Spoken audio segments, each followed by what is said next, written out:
Hi నమస్తే, నేను మీ భాను. మీరు చూస్తున్నారు భానుస్ వ్యూ. ఏంటి లడ్డూలు చూపిస్తున్నాను అనుకుంటున్నారా? ఇవి లడ్డూలు కాదండి, ఇవి ఆనియన్ వడియాలన్నమాట. ఇది తెల్ల ఉల్లిపాయలు చూస్తున్నారు కదా. ఈ తెల్ల ఉల్లిపాయలతో కానీ లేకపోతే ఎర్ర ఉల్లిపాయలతో కానీ మనం ఇలా ఈ వడియాలు పెట్టేసుకోవచ్చండి. ఈరోజు ఈ చిన్న వీడియోలో మనం దీన్ని ఎలా ప్రిపేర్ చేసుకోవాలో చూసేద్దాము. ఈ ఆనియన్ వడియాలు నేనైతే ప్రిపేర్ చేయలేదండి. నేను మా అక్క వాళ్ళ ఇంటికి వచ్చినప్పుడు ఆమె వీటన్నిటిని ముందేసుకొని క్లీన్ చేసి కట్ చేస్తున్నారు. అప్పుడు వచ్చింది ఐడియా మీకు కూడా చూపించాలని. సో ఇది ఎలా ప్రిపేర్ చేసుకోవాలనో మనం తెలుసుకుందాం. యాక్చువల్లీ వీటిని ఎక్కువగా సౌత్ ఆంధ్రాలో చేసుకుంటారండి. వీటి గురించి చాలామందికి తెలిసే ఉంటుంది అనుకుంటున్నాను.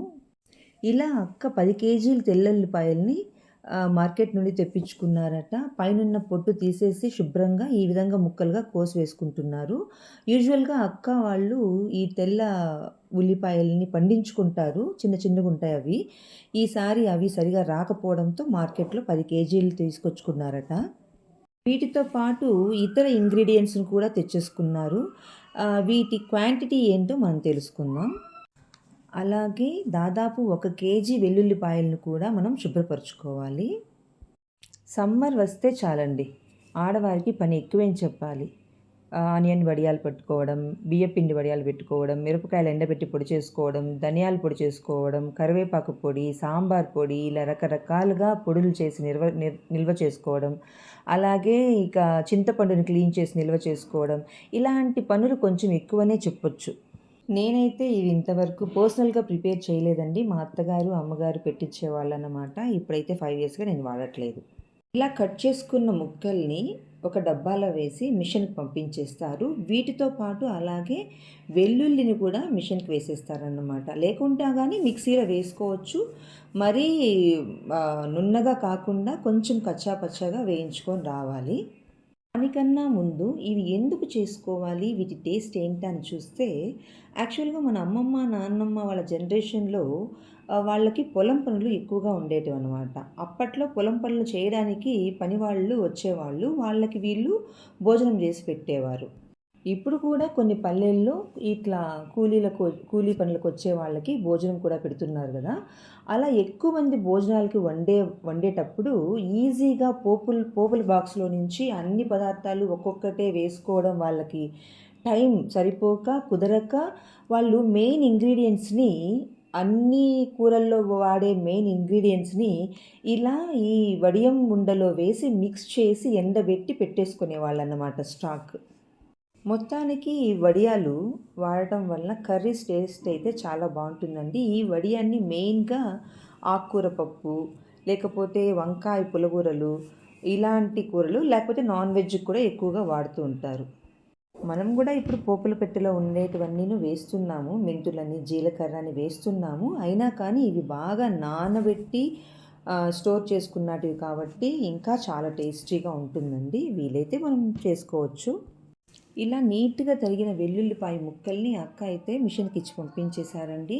ఆ మిషన్ నుంచి తిరిగి వచ్చిన తర్వాత ఆ తొక్కునంతా చక్కగా పిండి ఈ కవర్ని స్ప్రెడ్ చేసి ఎండలో ఈ తొక్కును ఆరబెట్టేసి ఈ వాటర్లో మనము మిగిలిన ఇంగ్రీడియంట్స్ని నానబెట్టుకోవాలన్నమాట. అది ఎండేలోపు దాన్ని కంప్లీట్గా ఒక రోజు ఎండబెట్టారండి. ఈ తొక్కునైతే కంప్లీట్గా ఒక రోజు ఎండబెట్టుకున్నారు. ఈ వాటర్లోకి మనం గ్రైండ్ చేసుకున్నటువంటి వెల్లుల్లి పేస్ట్ని అక్క ఇందులో కలిపేశారన్నమాట. దీన్ని కూడా మనం కచ్చాపచ్చాగానే గ్రైండ్ చేసుకోవాలి, మరీ అయితే నున్నటి పేస్ట్గా కాకుండా. ఇందులో ఒక 50 గ్రాముల కన్నా తక్కువే ఉంటుందండి జీలకర్ర వేశారు అక్క. చాలా తక్కువ క్వాంటిటీనే వేశారు. అలాగే దీంట్లో 1 కేజీ దబ్బ మినప్పప్పు అండ్ 1 కేజీ చిన్న ఆవాలు రెండింటిని చక్కగా క్లీన్ చేసేసుకొని వాటిని ఆ వాటర్లోకి వేసేసారండి అక్క. దాదాపు 1.5 కేజీ వరకు రాళ్ల ఉప్పును కూడా ఇందులో యాడ్ చేశారు. అలాగే మనము ఎల్జీ ఇంగువ వాడుకుంటాం కదా, ఒక 50 గ్రామ్స్ ఎల్జీ ఇంగువ డబ్బాలో నుంచి రవ్వంతా కాస్త మిగిల్చుకున్నారండి. మిగతా అంతా మొత్తం అందులోకి వేసేసారు. నాకైతే ఇక్కడ ఒక డౌట్ వచ్చిందండి. ఈ ఇంగ్రీడియంట్స్ అన్నీ మిక్స్ చేసేటప్పుడు ఈ జీలకర్ర మెంతులైతే ఏవున్నాయో అవి చాలా తక్కువ క్వాంటిటీ వేశారండి. 2 కలిపి ఒక 50 గ్రామ్స్ వరకు ఉండొచ్చును.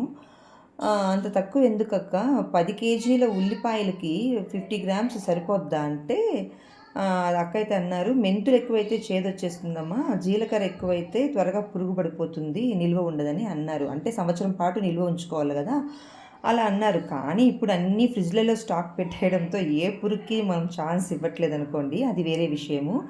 ఇప్పుడు మనం ఎండబెట్టాం కదండి తొక్కు, ఆ ఉల్లిపాయల తొక్కును కూడా తెచ్చేసుకునేసి బాగా 5 to 6 అవర్స్ నానినటువంటి ఆ ఇంగ్రీడియంట్స్లోకి, ఆ మిశ్రమంలోకి ఈ తొక్కును కూడా వేసేసి బాగా మిక్స్ చేసేసేయాలన్నమాట. బాగా మిక్స్ చేసేసి ఒక నైట్ అంతా ఒక బట్ట కానీ లేకపోతే ఒక పెద్ద ప్లేట్ కానీ దానిపైన మూసి పెట్టేసి ఉంచేసేయాలి. దాని నెక్స్ట్ డే మార్నింగ్ మనము ఆముదం కానీ లేకపోతే శనగ నూనె ఉంది కదండి, మనం కుకింగ్ ఆయిల్, దాన్ని కానీ వేసి మళ్ళీ ఒకసారి మిక్స్ చేయాలన్నమాట. వీళ్ళు శనగ నూనె కానీ వీళ్ళ శనక్కాయలతోటే మిల్లు పట్టించుకొని వచ్చుకుంటారు, అదే వాడారక్క. బాగా మిక్స్ చేశారండి. మొత్తం ఇది మిక్స్ చేసిన తర్వాత ఇంకా లడ్డూలు స్టార్ట్ చేస్తారు చూడండి. అంటే మన చేతి సైజు లడ్డూలు మనం పట్టి పెట్టామంటే అది డ్రై అవుతూ ఎండగా అది కొంచెం చిన్న సైజు వస్తుందన్నమాట. సో అలా లడ్డూకి వస్తుందో లేదో ఒక అక్క ఒకసారి చెక్ చేశారు, బాగా వస్తుంది. ఇంకా అక్క అయితే మంచి సైజు లడ్డూల్ని, అదేనండి ఆనియన్ వడియాల్ని బాగా పెట్టేశారు. ప్లేట్స్ అన్నీ నిండిపోయాయి, ఒక 4 to 5 ప్లేట్స్ అయ్యాయి అన్నమాట.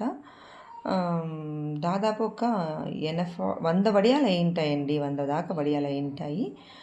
పెట్టేశారు. దీన్ని ఒక 4 to 5 డేస్ ఎండబెట్టారు. ఎండబెట్టి మళ్ళీ కిందికి తెచ్చుకొని నూనెతో మళ్ళీ వాళ్ళు ఆ నూనెతో ఒకసారి వాటినన్నింటినీ ఒత్తారన్నమాట. ఒత్తి మళ్ళీ ఒక 4 డేస్ ఎండబెట్టి డబ్బాలో పోసేసుకొని స్టాక్ పెట్టేసుకున్నారు.